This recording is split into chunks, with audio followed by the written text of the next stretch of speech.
আগুনে পুড়ে যাওয়া মুমূর্ষু রোগীদের চিকিৎসা পরিষেবা সুচারুভাবে দিতে এবার চট্টগ্রাম মেডিকেল কলেজে বসানো হবে বার্ন ও প্লাস্টিক সার্জারি ইউনিট। চীনের অনুদানে এই ইউনিট স্থাপন করা হবে। বার্ন ইউনিটের জন্য কলেজ ক্যাম্পাসে হবে 6 তলা একটি বিল্ডিংটি হয়ে গেলে এখানে একসাথে 150 জন অগ্নিদগ্ধ রোগীদের চিকিৎসা চলবে। এটি দেশের দ্বিতীয় বার্ন ও প্লাস্টিক সার্জারি ইউনিট হবে। বার্ন ইউনিটটি তৈরিতে ব্যয় হবে 285 কোটি টাকা। এর মধ্যে চীন সরকার দেবে 180 কোটি টাকা, বাকি 105 কোটি টাকা দেবে বাংলাদেশ সরকার। বৃহস্পতিবার একনেকের সভায় এই সংক্রান্ত একটি অনুমোদন পেতে যাচ্ছে চট্টগ্রাম মেডিকেল কলেজ। ইউনিটটি তৈরিতে সময় লাগবে প্রায় 2 বছর।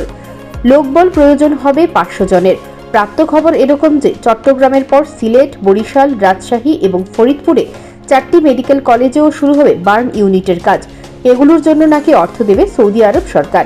সবগুলো বার্ন ইউনিট হয়ে গেলে বাংলাদেশে আগুনে পোড়া রোগীর চিকিৎসা পরিষেবা আরও ভালোভাবে হবে বলে অভিমত তথ্যবিজ্ঞ মহলের।